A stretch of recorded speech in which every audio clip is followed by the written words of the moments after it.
So going for a first down.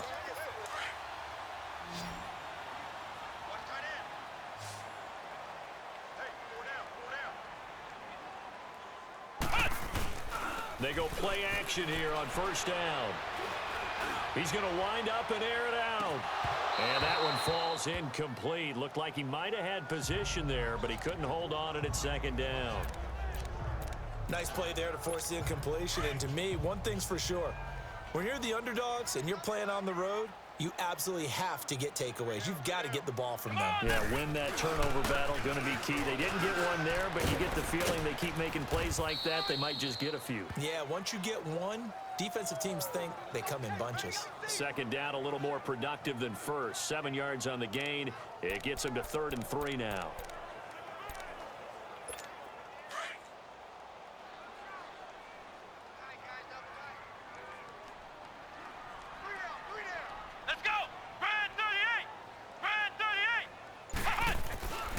Now back to throw. And he will find his man on the outside. And he'll go down, but not before getting this inside the 30. The 21 yards there as they convert on 3rd. Whatever the discussions were at halftime to try to slow down this offense, it has not worked to this point. Yeah, I have a vision right now of everything that was discussed at the half just being torn in shreds or being erased off of the Microsoft Surface tablets because none of it is working. They are really locked in on offense. And he'll be brought down somewhat awkwardly here, and a late flag as well. I think this one's going to be a face mask. Foul. Face mask. Defense. Officials so cognizant of that call nowadays, but that one looked pretty easy. Yeah, you're right. They took out of their hands having to wonder whether it's a 5-yard or a 15-yard inadvertent or not. Now, it's a lot easier. You see it, you call it. Let's go! White 90! Now on first down, he'll drop to throw it. And he's going to take it in for a Steeler touchdown. As his guys are in for 6, and the Steelers are going to add on to their lead. Brandon, what we just saw there were two guys who were in sync. The person delivering the ball, but especially the person running the route. Tremendous job. It results in a terrific play. The point after is good, and it is 28-0.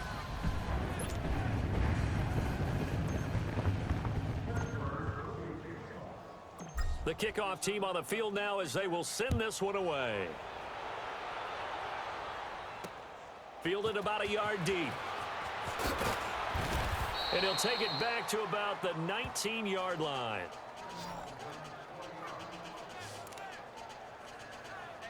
Here's the Browns now. They get set for their first possession of the 3rd quarter. They trail offense, first time to touch the ball in quarter 3, and we'll see what they can do.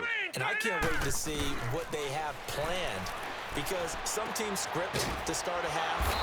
Other teams just go, okay, these are the sequence of plays we want to run. These things worked well for us. And sometimes they throw in that big chunk play right away. Shocker. Try and get after them early and try and create a big play to give themselves some momentum. See what they have up their sleeve. All right, here we go. 3-19! And they'll run it here. And he'll be taken down right around the 34 after a pickup of only a yard. Well, we just saw a great example of what we talked about with his coach prior to the game. He's definitely one of the better linebackers at reading a play and flowing to make the stop before it turns into something big. 3-19!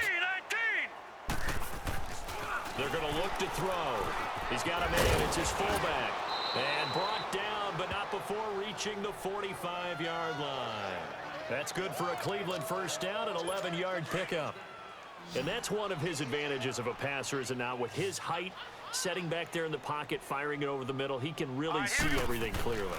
It is, and I know that other quarterbacks get it done different ways, all right? You don't have to be his height to make a great play, but what he does is he takes away having to make those slide steps in the pocket to find angles to throw the ball through. He just throws right over the top of it because he can see everything, and sometimes that saves time and gets the ball to a receiver quicker. And he'll be brought down at the 45-yard line. 2 yards on the pickup there, but it's enough to give him a new set of downs. 2nd and 1 is often an invitation to take the big shot downfield. But I bet the offensive lineman said, are you kidding? You just get on our backs and let's go get the first down. They love being physical. Right back to him on first down. And some good tackling there as he stopped up at about the 41. A gain of 3, 2nd down. Not too many offenses want to turn down long drives, but when you're down what they are, they've got to pay it off with some points. Hurry up, here we go. 3-19. They run a draw here on 2nd down. Absolutely nobody fooled there. He's going nowhere fast as he stopped behind the line of scrimmage. He continues to struggle to find a crease to break off a big one and might need to just put that aside and just try and ram his way forward and get what he can. A lot of happy faces in the crowd at this point as their guys have the Browns on 3rd down. 2 for 5 to this point. This is 3rd down and 12. All right, here we go. Blue 90. They'll drop to throw. Gonna throw right side here, complete.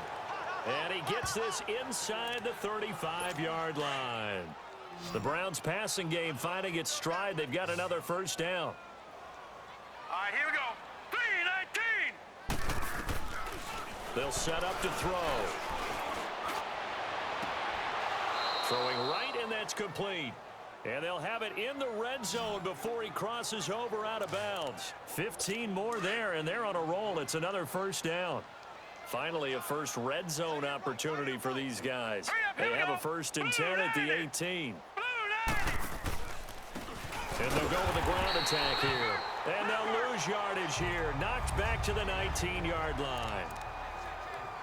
Maybe just a slight detour on what's been a strong drive. Here's 2nd and 11. All right, here we go. Blue 90. They'll run it now out of the gun. 4 yards on the pickup there, and now they're left with a 3rd and 8. Well, that call makes sense because they've been throwing it well on this drive, and once again, they show passing formation, showing the shotgun. Then they ran out of it. That's a nice play by them defensively, though, to hold it to a short gain. On 3rd down, it's Marshall, and he's brought down just outside of the 10 at the 11. Call it a gain of 5, 4th down now.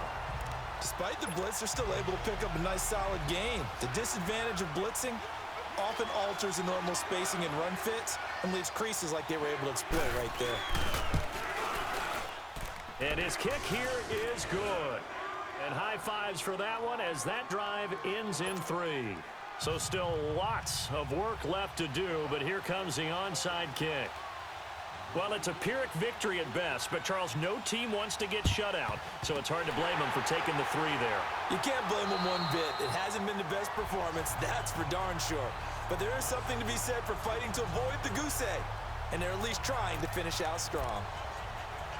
And Pittsburgh getting set to take the field. The outcome of this one, well, we know who's going to win it. It's just all window dressing at this point. Got me thinking, what's the biggest blowout that you've been a part of as a player, broadcaster? No, I'm not going to go to the player part because when I think blowout... Because you won every game as a player. No. I think about being blown out. And no one wants to go back to those memories. But, you know, when I was calling college football, I saw a game that, you know, a team put 70. I actually saw it happen twice. A team put 70 on their opponent. And in the NFL, in the 2017 season, I saw one of those changing of the guard games where a team that hadn't been very good before now was dominating and kicking around a team who had been ruling their division. And that's when you earn your paycheck, right? As the analyst, you got to fill that time. You've got to know what's going on out there and how it all happened. Well, obviously, that begs the question, what game was it? That was Seattle hosting Los Angeles, the Rams. Ah, yeah. Their 2nd meeting of the season, and the Rams turned it around from their first one and blew out the Seahawks. That burst good for 20 and a first down. Do my eyes deceive me, or is he getting stronger as this game moves along? Burst seems just as good here in the 4th as it was way back in the 1st, doesn't it? I do believe someone put a lot of time in the offseason and continues to condition during the season in order to continue to carry the ball at this rate. A nice display of powerful running, but it takes him only to the 7. He's dropped there. It's a 6-yard pickup, but it gets him to 2nd and 4. Time for a break. We'll come back and wrap up garbage time after this. So the Steelers with the football as we get you reset. And let's see what they've come up with offensively after having time to talk it over. And this will be caught. And the carnage continues. It's another touchdown. And for them, this train, it just keeps rolling, doesn't it? Well on their way to yet another victory. Yeah, it's almost a runaway, isn't it? And you just wonder how anyone could stop this. They got full momentum going, full confidence going. But it's not just their own confidence that's leading them. It's the lack of confidence against their opponents now, because they see them coming and think, we've got no shot to beat this team. Still an important piece of business to take care of, the extra point. Extra point safely through, and that will extend this big lead.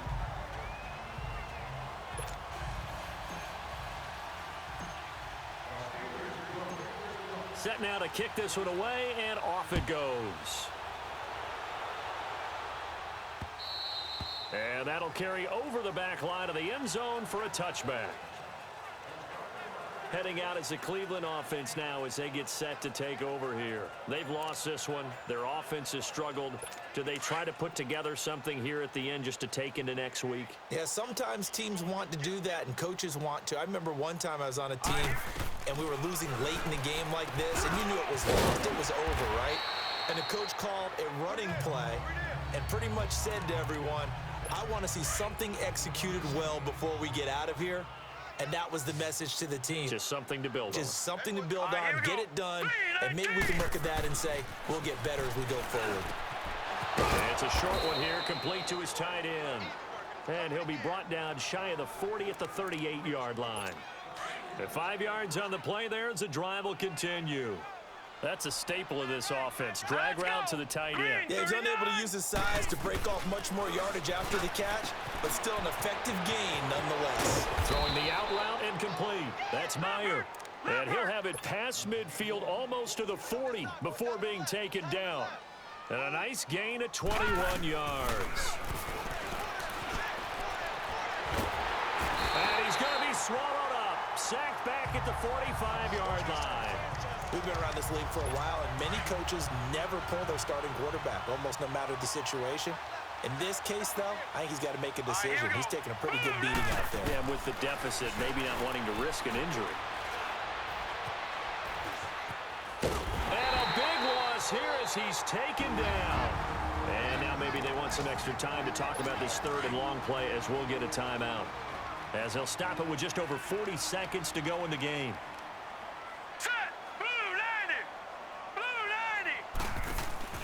Off the play fake, he'll look to throw. He's going to let it fly. And it's knocked away and incomplete. Okay, partner, hyperbole alert, all right? I think that this has got to be the best game I've seen this secondary play this entire season. Doesn't matter whether they've been in man, zone, they've reacted, communicated, and really made plays on the football. They absolutely have. And the play on that last deep ball, maybe the best example of it, they've been solid all game long. And Pittsburgh getting set to take the field. And this game comfortably in hand. The scoreboard speaks for itself, but you still got your starting quarterback out there. When do you go to the backup? Let him get some time. And that's one of the great questions in the NFL, Brandon, because I'm just going to tell you, in the 2015 season, I commentated on 3 games in a row that were blowouts. And in none of them did the starting quarterback ever come out of the game for the team that had a big lead. And in each instance, I asked the coaches later on, why didn't you do that? And they all looked at me and said, just don't really do that in the NFL. You know, these guys play, and we just play them all the way through. Now, in certain situations, they will take them out, but for the most part, they're not as worried and concerned about getting them out of the game, and that's always puzzled me a little bit. So from the 39 now, they'll come up on a 1st and 10. That one looks like he'll throw here. And this is caught. I think he got that with one hand. What a catch. A really good pickup of 28 yards. And now we're going to get a timeout. Somewhat pointlessly called with 3 seconds to go in a game that's already been decided. Oh, now look at this. They're lining up to add 3 more, a little insult to injury here late in the game. And the kick is good. So you wonder how this one might be remembered the next time these two teams meet. But until then, this game's over. And, Charles, I think when the schedule comes out, all teams, no matter where they're predicted to finish, talk about protecting your home turf. They were able to do that here in this one. Similar to a tennis match, right? Not letting them break your serve. That way you hold on to it. They got it done, and they feel very good about that victory. So for Pittsburgh, they're now a win away from a perfect regular season as they move to 15-0. And they'll have another home date next week as the Cincinnati Bengals come to town. Meanwhile, for Cleveland, they're guaranteed now a sub-500 season as they fall to 6-9. And they'll look to regroup next week as they head to MetLife Stadium to take on the New York Giants. So for Charles Davis and our entire crew, I'm Brandon Gaudin. Next game, guess what? Charles and I will be here again. It's the NFL on EA Sports.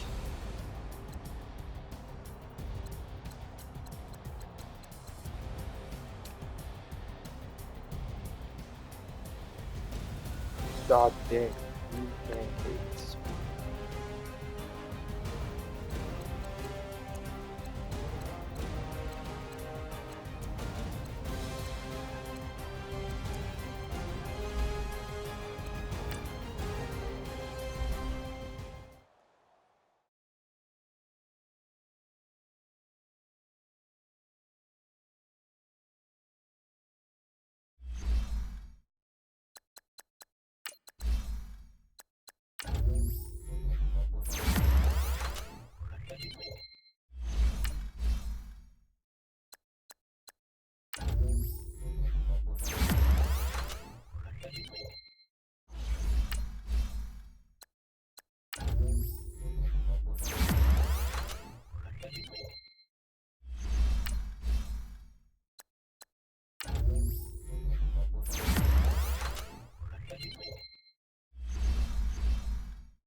Wait, what the fudge? Why did I release Banks Pollard?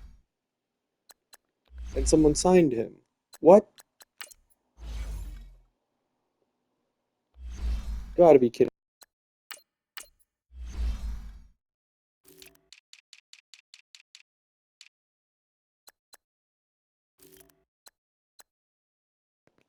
Oh. Bugger.